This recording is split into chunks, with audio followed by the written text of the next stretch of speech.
Ladies and gentlemen, here he is, Jay Thomas.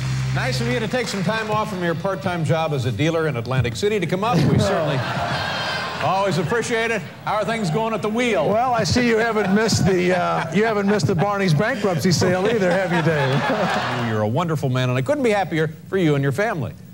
I'm sure. Yeah. We age from 30 to 60. It looked to me like in addition to that, he might have had like a Mexican eye job or something, no. You know? No, I did not. Are you sure? Well, not around me. He didn't have any surgery around me. That's what it looks like. I can't believe it. No, but you know what's sad? I mean, you're really successful and you're really not that bright. He was in that Sabrina. Did you see that? I know. It's awful. Awful. Is film for you, the big screen? Do you like seeing yourself on the big screen? You know what? It's embarrassing that you are clapping. I mean, listen, thank you very much, but stop it. Here now is everything that happened there. Me and Vinny Testaverde having no luck whatsoever, and then Jay comes out. Take a look. There's the pastrami sandwich. There's Vinny. Here's Jay right here. What do we got? Central Piedmont College, All-American. Here we go. Heats it up pretty good. Boom! And Vinny looks down at me and goes, "You made the sandwich explode." And I said, "Oh, man, Miami all the way, baby." Good evening. Welcome to Politically Incorrect. It's a different administration. Is your doctorate in optometry, or what is it in? International relations. I mean, you know, Storm Field and his dad did that, so they're going to have doctor in front of their name, too. I just thought I'd throw it out. But go ahead. Jay's just asking because his tie is an eye chart. I knew you were going to... You look cool. You look like James Bond. Thank you. Right. Isn't a dirty bomb a combo plate at Taco Bell? He was a wild man, and he meets this librarian. And 2 weeks later, he marries her. I got to tell you something. I find that to be a cover marriage. I think that he was a wild man, and his daddy said, "You know what? No. Settle your ass down, and you don't get any of the money." And because that's ridiculous. I would tell my kids the same thing. I would go, "Look, you've been really wild. Marry a friggin' librarian and stop all this." And that's it. Don't punch him in the nose just because he said something outlandish. Don't do it. I'm glad. George Bush needs to get back in the United States, and I don't want him to bomb Iraq and bomb North Korea and bomb Iran. It's time to get back and figure out why 1.5 million people lost their jobs in 2001. I was... The fear of having your wife find out you're screwing around is nonpartisan, first of all. And this is the greatest moment since the beginning of the hunt, as far as I'm concerned. I mean, you know what? The guy is... No. Don't use everyone's technical acting terms. like they don't... We all know what hustler... We act like we don't know what hustler is. Right. You haven't read your book, but you know about that. That's what I like. My wife said, "Dr. Phil says you need to go to therapy." So I said, okay. She said, and they would want to know who's JT. They loved him, and I would just say he's my friend. It was 2-for-1 margarita night at the Red Robin one night. I was losing about $10,000 on a football game. I had 2 margaritas. My 8-year-old son sits down, and I go, "Hey, you know JT? You know who he is?" "Who did?" "He's your brother." And he says, "When did Mom have him?" I said, all of a sudden, I was sorry I said it. I said, no, he didn't. Your mom didn't have him. Another woman had him. And he says, "Where does she live?" I said, and then he said, "Are you going to give us away?" I said, "No." So I get him in the car, you know, and I said, "Look, you can't tell Mom because we're going to go to a therapist and we're going to talk, and the therapist is going to tell you, and you have to act surprised." So I give him candy and balloons and whatever he wants. So we get back to the house, and my wife's in the kitchen, and he just runs in and runs upstairs, and she goes, "How was it?" "Oh, you know, it's good, blah, blah, blah." The little one comes running down the stairs and says, Mom, you know JT? He's our brother."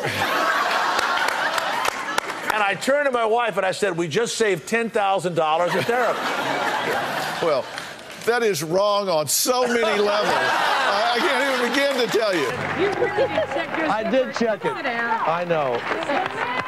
Checking his zipper. My mother always told me to check my zipper before I went out. Hopefully it was up. When you watch TV, the quarterback must put his hand in between another man's legs, press up really hard, and then slap the ball, and it's a big deal. None of the kids wanted to touch their friend's groin area. Yeah, because they're 11 years old. And so we're all there. We can't get the thing started. So my son goes, go ahead and put your hands between my legs. My dad does it all the time. And I want to tell you, it was real quiet. Welcome to Hannity and Colmes. We're glad you're with us. I'm Sean Hannity. Our good friend Jay Thomas is filling in for the vacationing Alan Colmes. Good to see you, Jay. Senator, I'd like to ask, do you think we're still going to have people not allowed in office because they at one time hired an illegal alien? On both sides of the aisle, it's ruined people's careers, and it seems silly to most people in the public, but it seemed very serious to everybody in Congress. Why is that? What we should do, Jay, is have legal immigration, quotas that make sense, and if we in fact are in need of supplementing our own domestic workforce, we ought to go back to something that is not a new idea, and that's a legal guest worker program. Could we maybe allow the workers to come over, and yet when our college students go to Tijuana and get drunk, keep them over there? Could we do that, perhaps? I think if you waterboarded Nancy Pelosi, she wouldn't admit to plastic surgery. I think that she is, not that she's had any. Can you recite the 10 Commandments for me? Go ahead, I'm listening. Go ahead. How many commandments can you tell us? I can't tell you anything. This lady will talk to us. May we talk to you for a minute? No, thank you. Name as many commandments as you can. Do you want a moment? Tell me the 10 Commandments. Oh, please. Thou shalt not. I'll get you going. Thou shalt not commit adultery. Even with someone that looks like me, you wouldn't commit adultery. Of course if not. I came on to you. Would no. Okay. Not that you're not bad looking, you're handsome, but no. Thou shalt not have sex. Are you a Sunday school teacher? Yes, I am. Thou shalt not steal. Have you ever stolen anything? Yeah.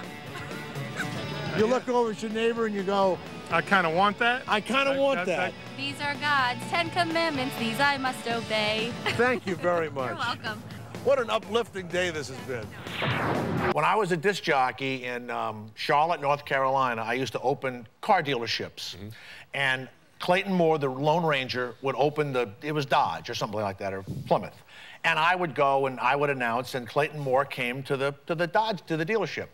So I'm there, and really long hair, and we are, I tell you this, my friend Mike Martin and I are herbed up. We're all herbed up. and we're selling the cars, you know, come on in and you'll get the kids and you'll meet the Lone Ranger. And he says, look, he gets all upset and he wears the whole outfit and the glasses and the whole thing. You get this, I mean, the mask, he was very seriously into the Lone Ranger. So he says, look, can you give me a ride? I said, sure, we'll give you a ride. So we get in my Volvo and we're driving in 5 o'clock traffic in Charlotte, and we're all like this, and he's in the back seat, and we stop at a stop sign. And a guy wants to get out of the traffic. He backs a car up, and he hits the front of my car. And I beep the thing, and I can hear the light brake. And he pulls away, and he drives up. So I turn the Volvo, and I start chasing the guy through the streets. And I got the Lone Rangers in the back seat going like this. So we're driving through the streets. We're completely stoned. We're chasing the guy through the streets. He pulls up, and I pull over, and I get in front of him, like that. Wow. He gets out. He's just like a Trent Lott kind of guy, Charlotte, North Carolina.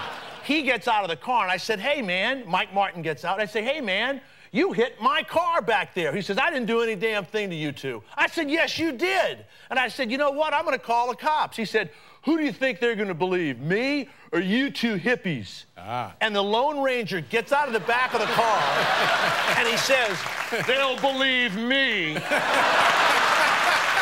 the guy, I swear to God, the guy goes like this. He goes, I didn't know it was you. Can't miss.